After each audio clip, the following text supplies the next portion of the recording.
Hello. Okay, just before we start this video proper, I'm just going to show you two paintings that I've done. One is on eBay now, so if you go over to Art, you can have a look at the proper little video. As you know, I'll make a little video over there when I've got a piece of art up, and I've got another strange piece of art that's going to come up next week, I believe. So I'll show you these, then I've got a little 1 minute clip of the video, and then we'll get into the video properly. So this one is up now. Okay, so to see more, go over to Art on YouTube or on eBay. And this one, look at this. Well, I don't know which way to go up, but anyway.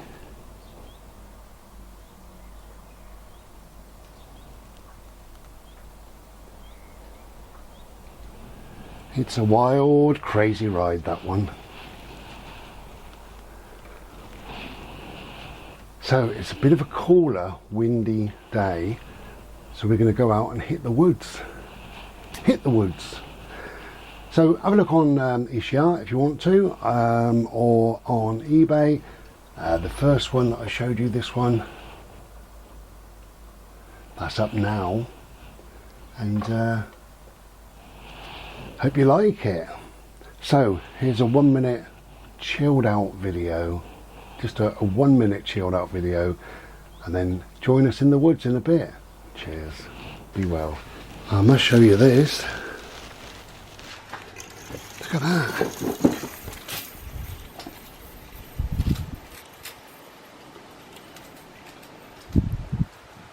How beautiful.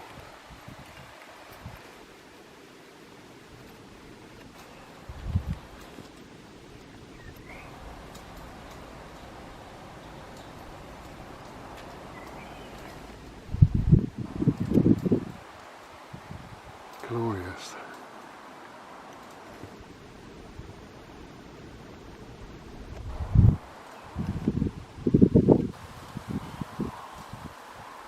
Do we live on a magical planet, eh?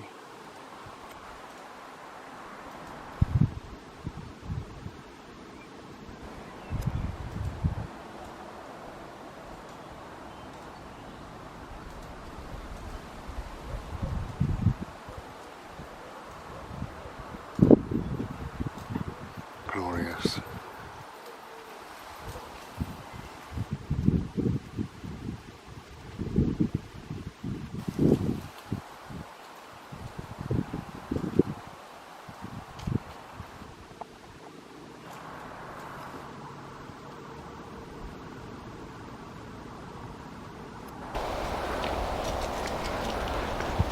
Hello. Wow. On a bimble, on a beautiful day. It's a little bit blowy, a bit overcast at times, but we've got Mr. Solar Base out now, and a black and white dog. He wants to play a game.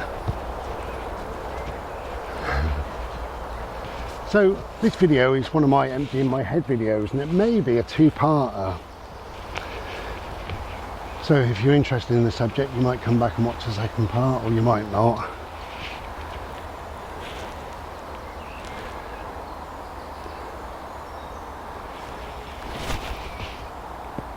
Go!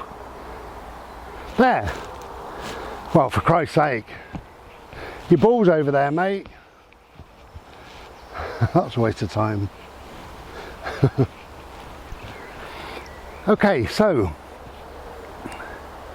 I was talking to one of my neighbours recently, and he was saying he's ex-army, so he pledged allegiance to the Queen, and he said he doesn't respect the royal family, but he does the Queen. You know, she's done a lot and all the rest of it. You know, it was such a shame that she died and she's no longer here. You know, that's a real shame. Bode, you're licking, you're supposed to be getting the ball. Bodie, look, the ball, here, the ball. You're too busy bloody licking piss. Look, the ball, here, Bode, here. Yay! Right, up here. Come on now. Ready? Are you ready?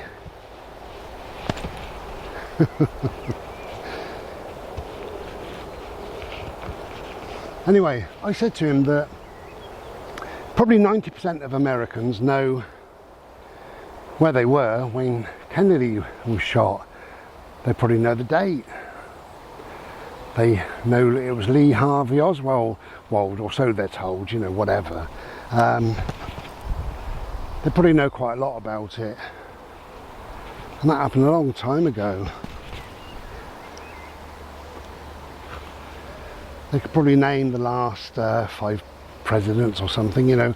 But you know, they know things like that.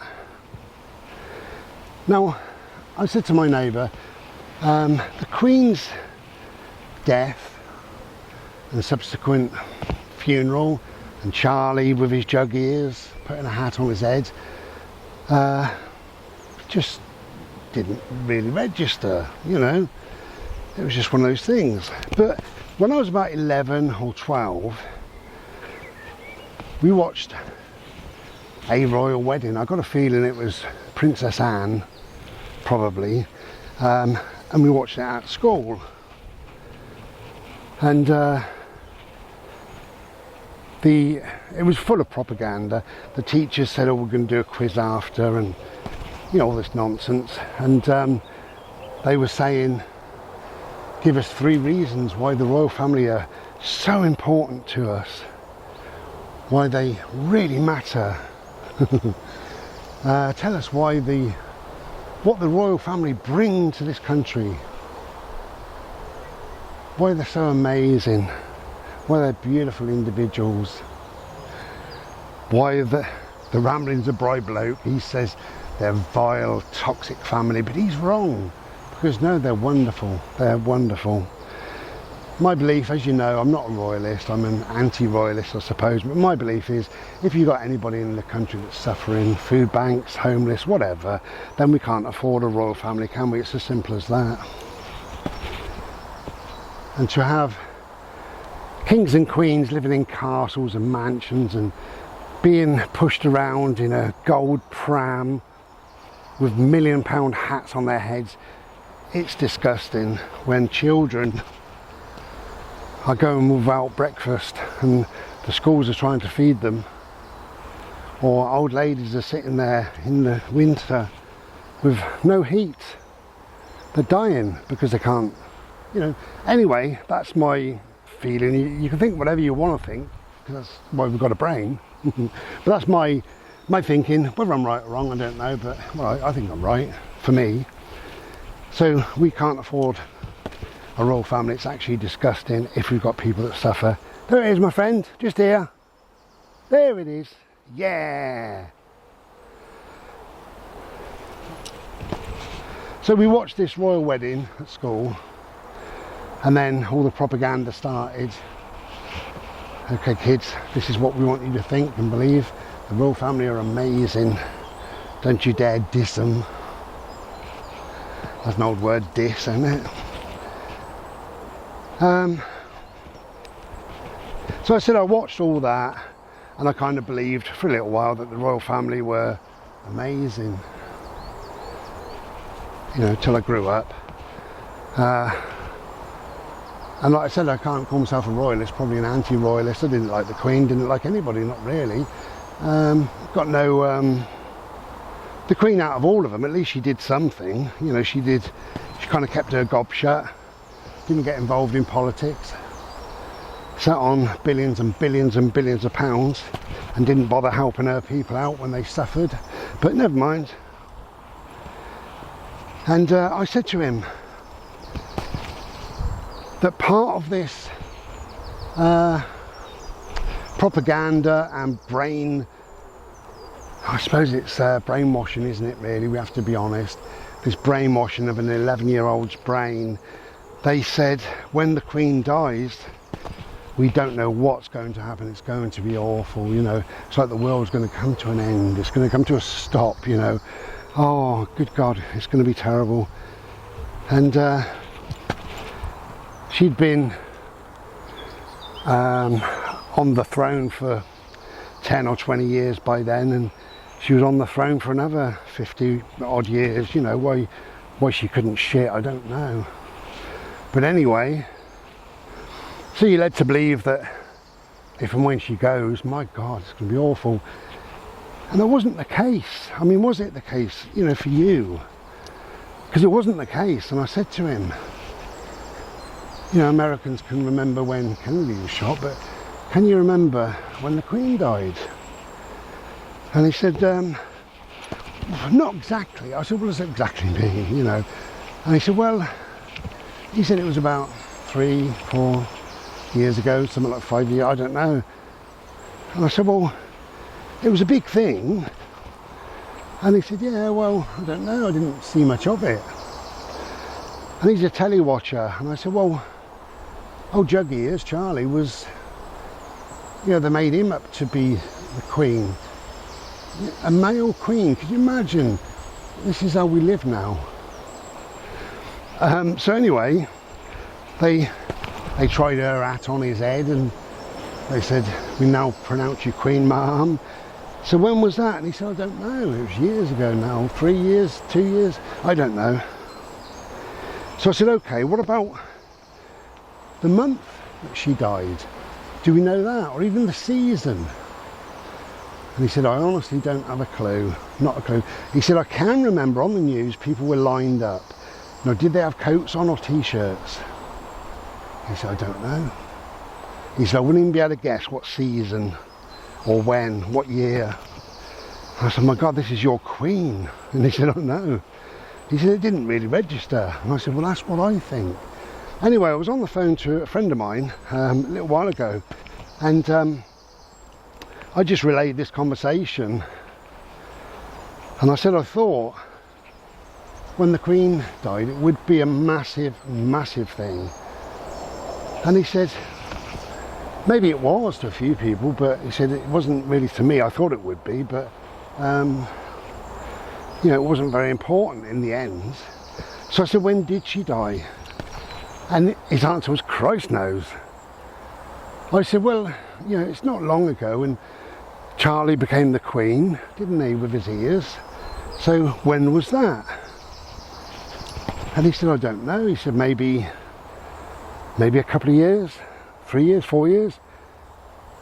I said, it could be 2 years or it could be 3 or 4. And he said, yeah. He said, I don't know. So I said, how long's Charlie been the boss? And he said, the weird thing is, it feels like the Queen died 5 or 6 or 7 years ago, but Charlie's only been the boss for a year or 2 or 3. So he said, what's the answer? And I said, I don't know. I don't know. Hello.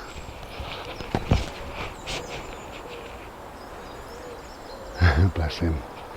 What a day.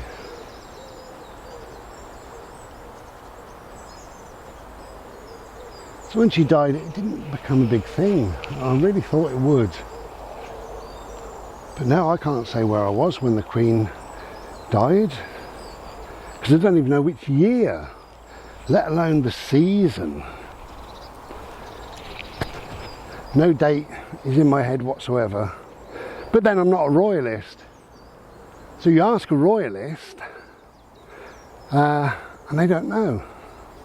A few people might, but most people don't know because they probably don't care.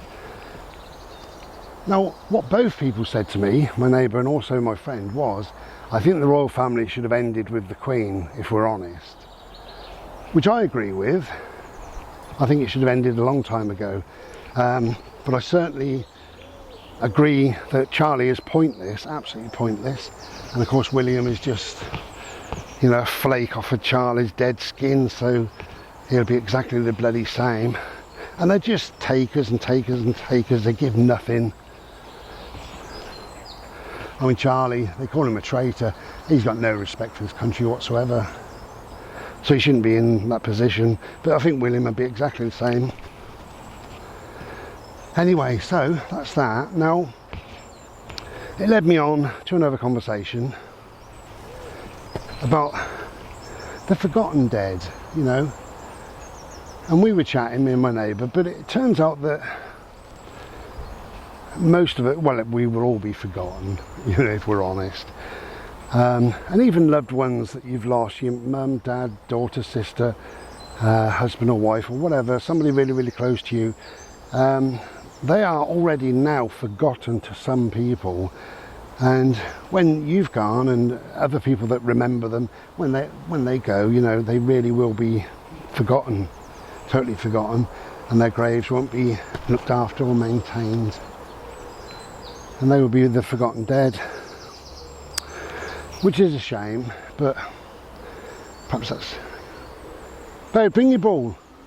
Perhaps that's totally normal. Come on, love. Hey, where's your ball? Come on. No, come on. That's it. Over here. Have a little lick. You are. Come on, love, please. Look. Come on, we're watching you. You're on camera. So yeah, the forgotten dead. Now, unless you're Elvis Presley. Now, we remember when he died, don't we? 16th of August, 77. I remember my mum coming up with a cup of tea. I used to drink tea in them days. In the morning, she'd been up the shop, bought the paper, and it said Elvis is dead. And she said, Elvis is dead, in a funny voice, all quiet and calm. Like, Elvis is dead. She couldn't quite believe it. She was shocked. You know, I suppose years ago it was the only way of us finding out things, really. We had the odd telly programme, the odd radio bit of news, but really it was newspapers that told us things. Whereas with the Queen and the royal family, I mean, they're in the news all the time, aren't they? They're on YouTube all the time. They're just plastered everywhere, and nobody gives a monkey's, really. So I think more people probably died. No, more people probably were concerned about Elvis's death than they were the Queen. 16th of August 77. That's when Elvis died. When did the Queen die? A year ago, 5 years ago, 10, 6 years ago, 4, 3, I don't know. About, well, somewhere between now and the last 6 or 7 years. I don't know. That's how much she mattered, really, if we're honest. Full of propaganda and all the rest of it, and brainwashing and nonsense, and yet we can't even remember, and we've got no interest. So where was she buried? Well, I don't know. Did I see any at the funeral? No, I didn't. But then I purposely wouldn't. If I watched something and that was on royal family, I would have just turned it off, because I'm not interested. They're not interested in me, I'm not interested in them.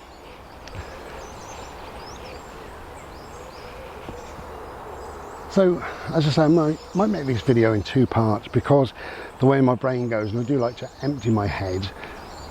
But I'm sat there indoors and I'm thinking about the forgotten dead. Now, one thing I must tell you is that I love Victorian photographs, and I like old things, really, because I'm old. I like me. So I've joined a few groups on Facebook and what have you, and it's like old photographs of, and then, you know, places where I used to live, and they're fascinating.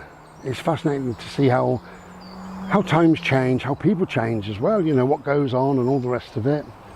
And I've always liked delving into the past. I traced our family tree back to a wedding in 1534 or 1536, I can't remember, a long time ago, and that was fascinating. It was fascinating to see what they did for a living. 3 of them, my granddad, his dad and his dad, were journeyman carpenters. Journeyman meant somebody who doesn't work at one establishment, so they travelled for the work. So wherever they were, they would have walked, cycled or got their horse to the next village and done some work there, maybe for a week or 2 or a month or 2, whatever it was, and that's how they lived. They were buried in cotton rather than buried in a wooden coffin, because cotton obviously was cheaper and they had no money. But one of my ancestors, many years back, was what they called a farm bailiff. Now, he left £100 in his will.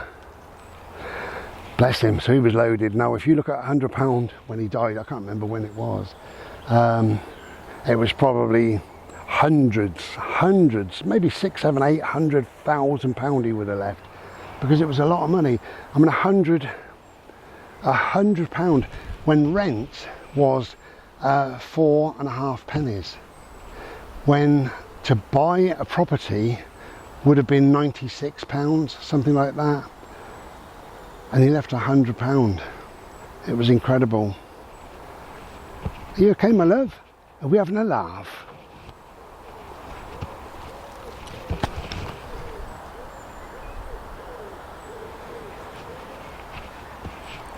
So another old thing, I said it was going to be a long video, can't stop me once I bloody start. Another old sort of thing that I'm really quite obsessed with watching. I've been watching these for all my life. Programs like Missing, right? Missing UK. It's people that just go missing and what happens to them and why and where they might end up, and what investigations did the police do, or their family, or who was responsible for them going missing. Did they go missing on their own? And you look at their life, how they used to live, and those that have come back, or you know, they found them eventually. You see how they now live, and their life is so different, right? That they can leave,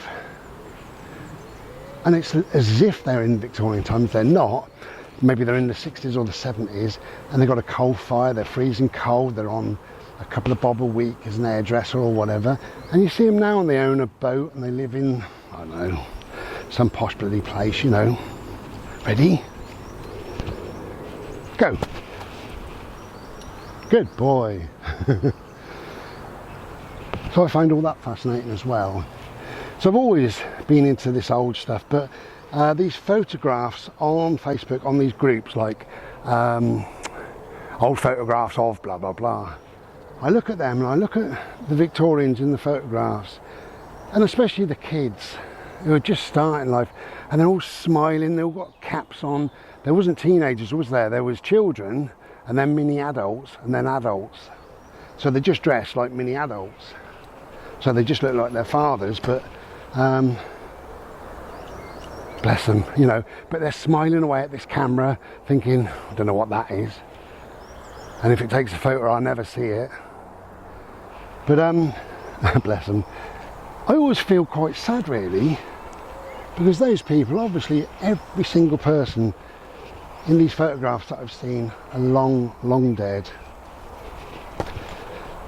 And you know, I wonder what become of them. And sadly, when you look at the children with their little smiling faces, they would have been sent to war at 14, 15, probably killed. You know, so their life was from 0 to 14 or whatever. Bloody awful. And it makes me sad. They didn't even have the opportunity of a life. But even when they have the opportunity of a life, like looking back in my family tree, the way they lived, they had nothing, you know. Some of them worked all their life, every day, 7 days a week in many cases. And they came home, freezing cold house, they couldn't afford the coal. Bode, get your ball. No, go and get your ball. Thank you. And they didn't have a lot to eat. They didn't have the medication and the surgeries and stuff that have kept me alive and us alive. And they had a lukewarm bath maybe once a week. And if they had toothache or whatever, well, bloody hard luck, you know. If I got a headache, I just go to my cupboard, I've got loads of tablets. Just pop them and hopefully the headache goes. But they suffered, these people. And what for? You know, when they died, they left nothing. They were buried in cotton. They rented their property off of the council forevermore. didn't have a car, used to get up and walk to school, walk to work in the rain, freezing cold all day long, couldn't get warm. Put the clothes on next morning, they're still slightly damp. Maybe they're frozen because they threw them on the bedroom floor, no heating. And you think, God, you know, what is life all about? And these people, they struggled, but they did the best they could. And they had families and they did things, so they would have celebrated a birthday maybe in their own way, or, you know, poor sod sat there saying, oh, my toothache is bad tonight, whatever.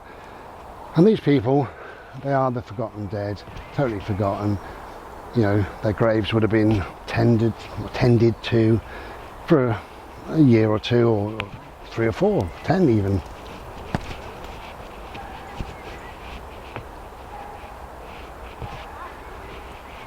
But now, not just now, but a long time ago, they would have been totally forgotten. Totally. They couldn't afford a gravestone, no doubt, or any marker, so that would have been, you know, nobody would have known that it was them there.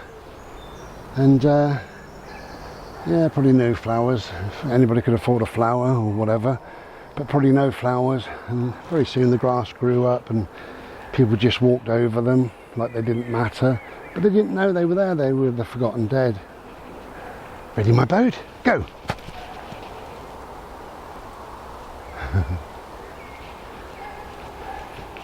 Getting warm now.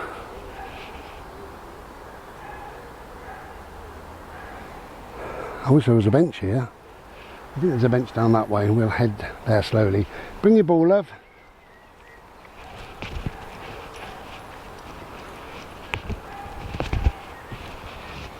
But because of the way my brain thinks, I'll tell you what, I'll turn this off a sec and we'll turn you back on. Hello. Because of the way my brain thinks, and I like these boyisms, you know, my little words and terminologies and phrases that nobody else uses, but I seem to invent them, or they come to me from somewhere. I think I've invented something new, and that is the forgotten living. Now I did Google it because I thought, have I heard that before? But I Googled it and couldn't find anything, so I think it is a Bry thing. The forgotten living. So what do I mean by that? Well, I made a couple of videos. This really is probably part 2 of the video, so I don't know whether to carry on or not. Should we call it here? No, I'll tell you what, keep going. If you're interested, you'll stay. If you don't, you won't. I made a couple of videos about estrangement, you know, about people that don't see their family, or some of their family, or people that no longer speak to their parents for whatever reason, or parents that no longer speak to their children for whatever reason. And I made that on the back of really one particular person, but it turns out it wasn't one person, it was so many people. The comments I got, and the personal comments as well, blew my mind really. The amount of people that said, I never speak to my sister, I never speak to my mum, I lost contact with the family 28 years ago, or I would never speak to the family because of, or the family have wiped me off, you know, their memory, or you know, whatever. Some really sad ones. There's a woman who hasn't seen or heard from her son for 28 years, and it's no fault of hers whatsoever, and I believe there was a divorce, and the boy went to live with his dad. His dad filled his mind with stuff, but I think he's a grown man now, he should make up his own mind, but anyway, he can't. So, and I find that very, very sad. And I got lots of comments like that. Just there, my friend, you'll find it. Good boy. And it turns out that nearly everyone, in fact I'd probably say everyone, has at least one family member, sometimes the whole family, that they don't have any communication with, sadly. And it got me on to thinking about the forgotten living. Who do we forget out there, whether it be friends or family, or old school friends or somebody that did us a good turn once and we've just kind of forgotten them over the years.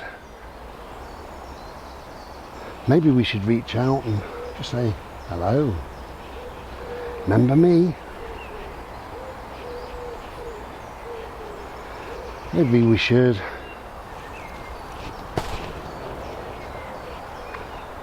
But sometimes it's impossible. And especially if there's no rhyme or reason, which that appears that mostly that is the case. It's just as it is.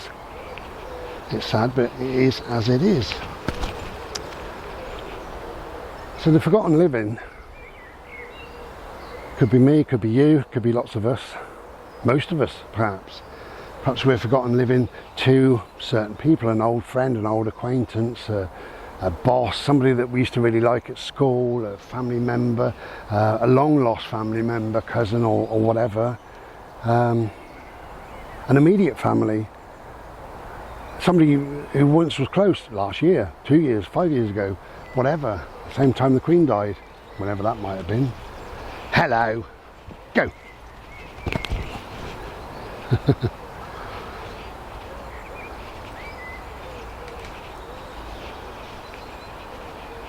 So I'm slowly looking for a bench.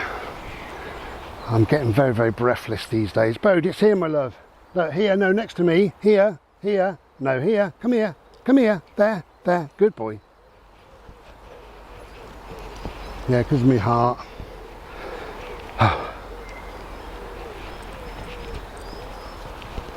I get very, very breathless, but never mind. We plod on, don't we? So, I suppose it's important to be honest with your thoughts and feelings as much as you can, because they often help other people who may be going through the same or similar, or they might just have got something from your story, your way of being. However, I've said a couple of times on video about certain things, and although I have very minimal communication with my family, when I mention something, suddenly there's communication there. It's amazing, really. There's somebody in my family I hadn't heard of for 3 or 4 years, and somebody else I hadn't heard of for about the same amount of time, and I said something in my video, and it was a female to a male, so the female phoned the male and said, have you seen Bry's video slagging us off? And he said, no, I haven't. Anyway, so he phoned me. I said, bloody hell, I haven't heard from you for years. Thank you for ringing. And he wanted to turn me off a strip. It didn't work. He said, I'm pissed off with you moaning about us on video. I said, have you watched the fucking video? And he said, no. I said, go and fucking watch it then, idiot. Because it wasn't slagging them off, it was factual, absolute fact. And if you watched it, you would agree. And I've got no problem with him. He's a beautiful look. I've got no problem with him or anyone else. They can do whatever, you know. And if to them I am the forgotten living, fine, you know, it's up to them. And it is what it is. I mean, yes, it hurts. Of course it hurts. If anybody rejects you for whatever reason, there's a level of hurt there, which is a shame.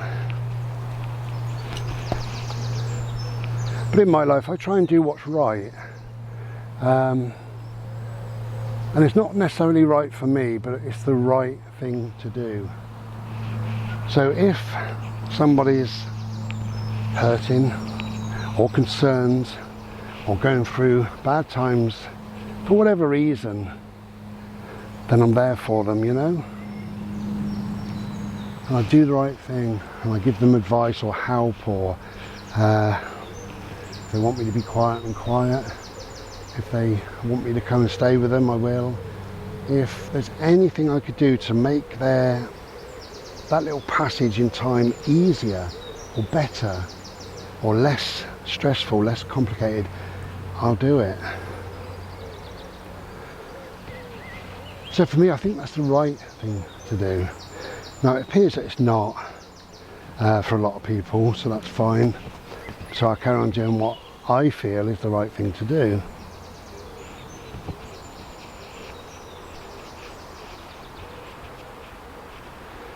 There's one bench, there's 2 old biddies on it, can you see where that tree is? Hello my bird, you're tired as well, we both need to sit down. What do you reckon, we're going to go and push them off, I'll push, right, and you piss, how's that? Hey, I think we got a fucking plan here. Yeah, I'm going to push them off, Bodie's going to wee on them, and that's the right thing to do. It's always the right thing to do. If you need a seat, budge over. Budge over, that's what you've got to say. There's room enough for 3. Yeah, a lot of nonsense. So, just see if I do the right thing or not. Or am I overthinking things? Being the forgotten living? Am I making a mountain of a molehill? What am I doing? So just a couple of little things. So when I was diagnosed with cancer,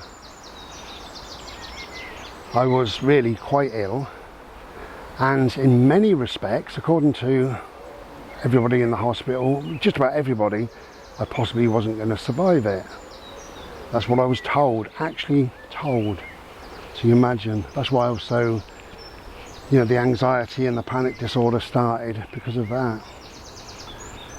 And I told my family, I've been trying to communicate with my family for forever. And there wasn't much coming back, you know, just, anyway. So I told them, you know, this is a situation, I'm not well, and I don't know how things are going to pan out, but it's serious. So I've got quite a big family, I suppose, but how many people do you think came to see me out of the family? Friends did, out of the family. Well, it was nil. How many people do you think texted me in the family? Friends did. In family it was nil. How many people do you think phoned me? Well, actually it was one of my nephews, bless him. He said, I don't know if you're up for a phone call. He said, but I'm so sorry and I wanted to speak to you. And I said, yeah, I'm up for a phone call and I'm so pleased to speak to you. I've not spoken to anyone. He said, no one. I said, no, not a soul. And that was soul destroying. It really hurt. So anyway,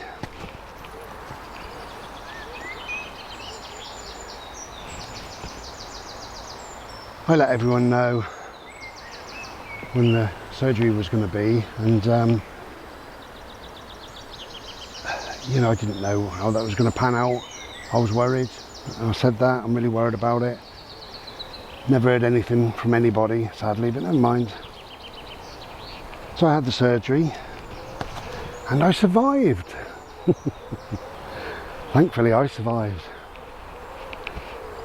So I hadn't heard from anyone for months, and I decided that I'd just say I'm alive, you know.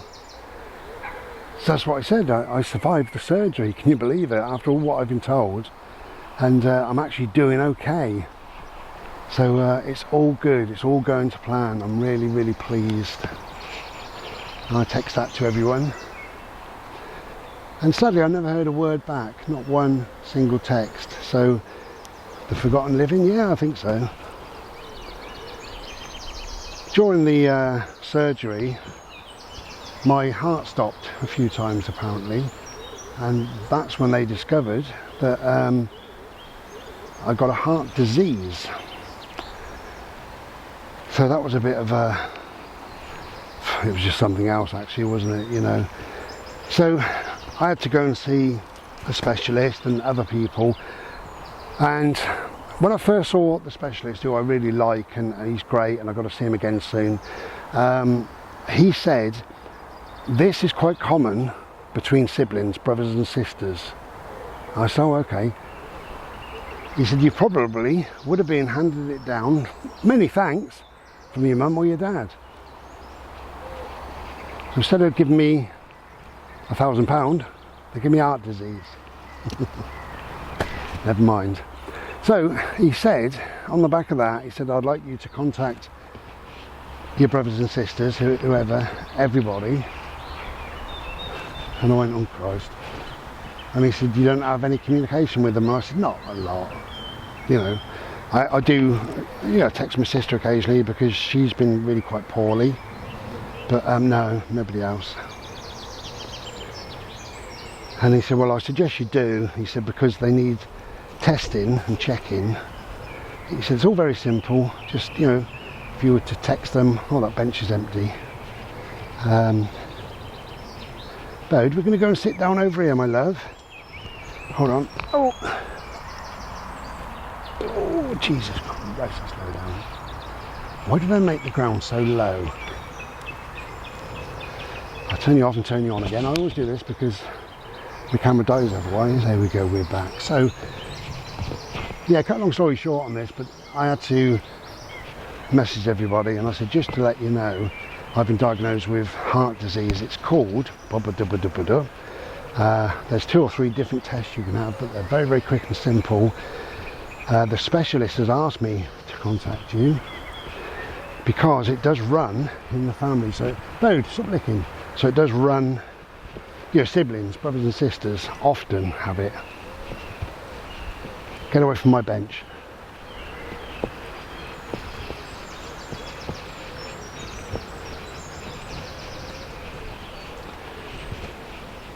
So I put a nice text together and I just said, I hope you're well and remain well, and I really, really hope that you haven't got this. Perhaps I'm just, you know, the only one. Oh Christ, perhaps I'm the unlucky one. And hopefully I am. Because I wouldn't wish it on them. It's not a nice thing to have. Now, do I sit there because people are going to walk past saying hello, or do I sit over there? I'm going to go for that one, being unsocial.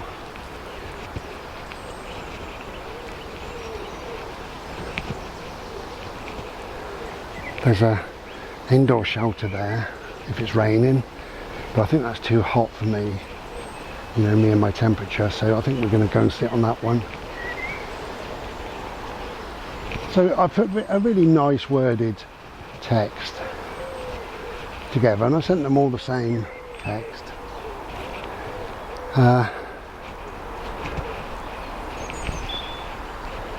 Nothing back whatsoever. Not a word. No one said, I'm sorry to hear that. I hope you don't drop dead. They never said I will go and get checked. They never said anything. None of them, not one.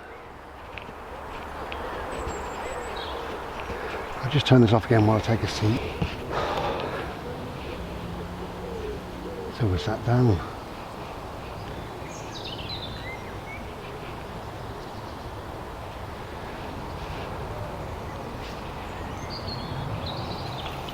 Oh, just get his lead.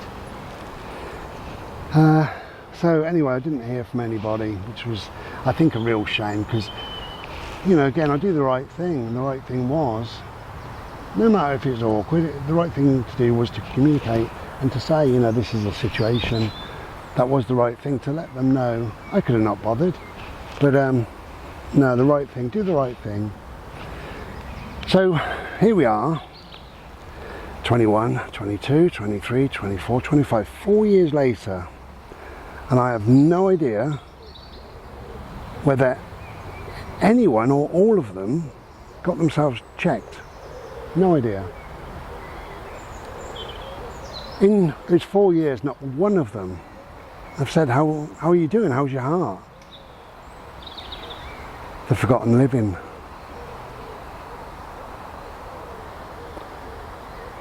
And when you call yourself the forgotten living, it's like, oh, woe is me, pity party, poor old Bri, oh dear, what a shame. And actually, no, I don't feel like that. But as a matter of fact, that's how I feel. So, the forgotten living, that is how I feel. I am still living. When I'm dead, it's a different thing altogether. When I'm dead, you know, people might, very doubtful, but they might have a look at my grave or whatever for a week or a month and just forget me, and that's that. And that's fine. If that happens, that's fine. But you're not here then. When you're here and you become the forgotten living, then it hurts. To communicate is a two-way thing. Any relationship, to keep a relationship going, it doesn't matter what it is, it's a two-way thing. Whether it's husband and wife, whether it's daughter and dad, or even your bloody boss and you, it's still a relationship. It's a two-way thing. And without both of you putting some effort in, it falls on one person to maintain that relationship falsely. So for the last 10 or 20 years, I've been maintaining a family relationship falsely.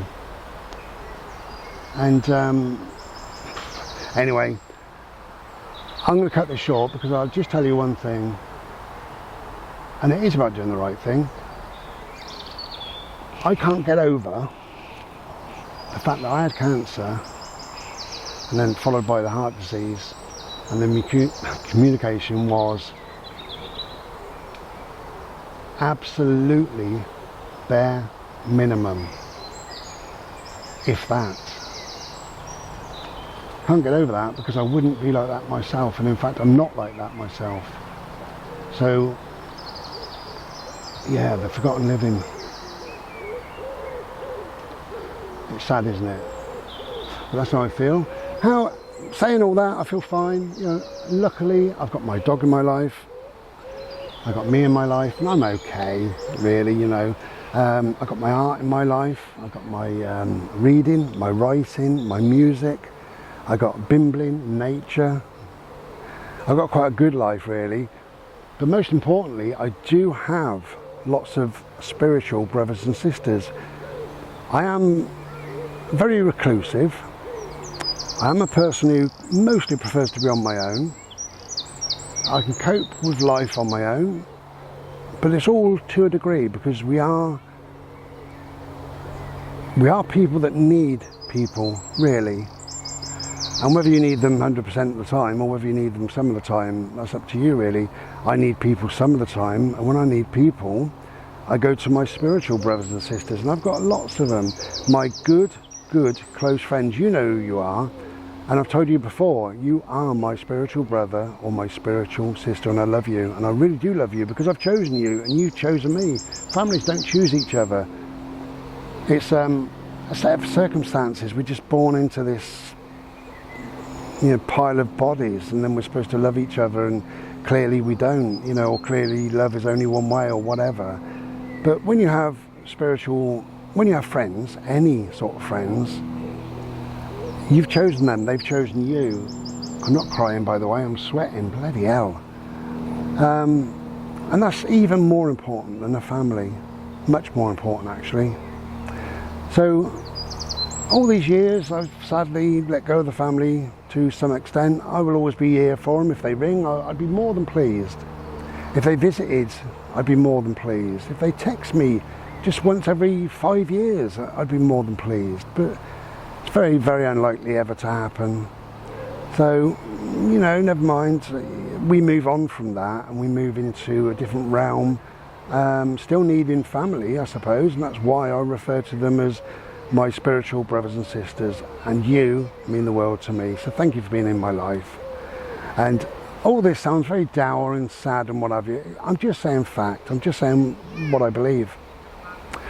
So we can have the forgotten dead, like the Queen or whatever, but I think we can have the forgotten living as well, and that's a shame. So I'll leave you with this. Who do you need to reach out to today?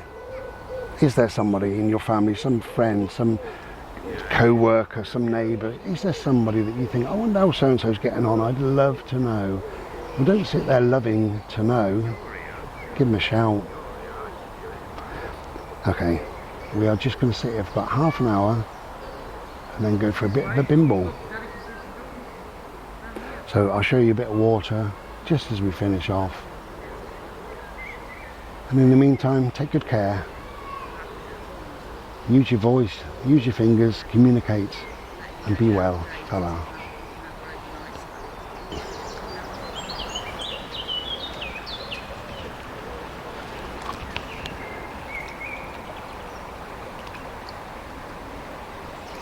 You're such a brave boy.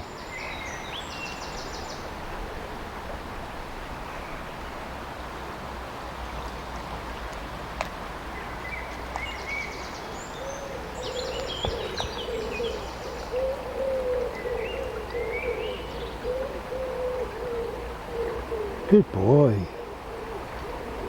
Is that nice? Is it?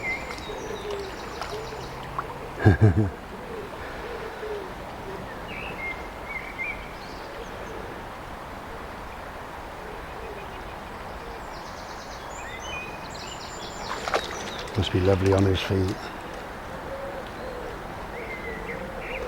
Okay.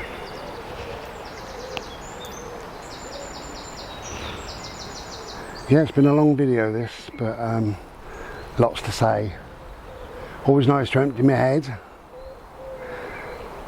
Take care then, and be well.